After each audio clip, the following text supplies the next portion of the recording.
Every day, solar radiation streams down on Earth's surface.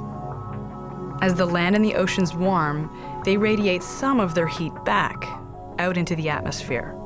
Some of that heat is then trapped by naturally occurring gases like water vapor, methane, and carbon dioxide. It's called the greenhouse effect. And for millions of years, it's kept Earth's climate livable. But why is the greenhouse starting to get too warm?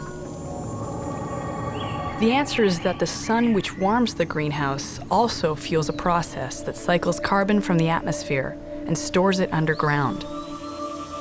Author Thom Hartmann calls it current and ancient sunlight. Through the majority of human history, we lived on current sunlight. Sunlight falls on the ground, stimulates plant growth. Plants trap that energy, the heat energy from the sunlight, through photosynthesis to form carbohydrates. And we would eat that, or we would eat animals that ate that. They ate current sunlight.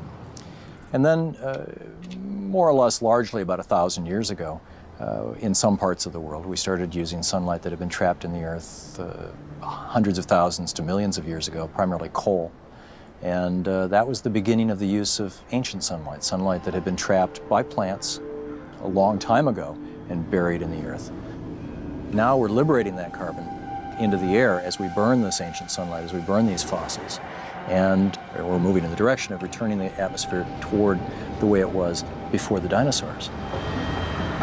The sources of carbon vary by region, but most researchers cite transportation for about 33%. Electric power generation in the US produces about another third.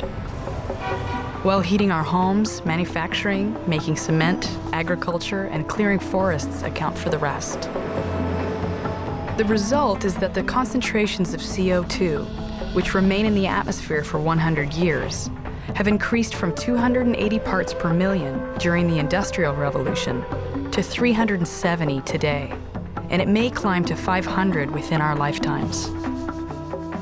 Now, carbon dioxide is very important because it's a greenhouse gas. Carbon dioxide is also physiologically important. It drives photosynthesis.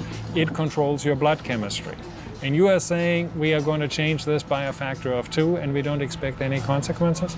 I don't need to understand the consequences in detail to be very concerned that there will be some.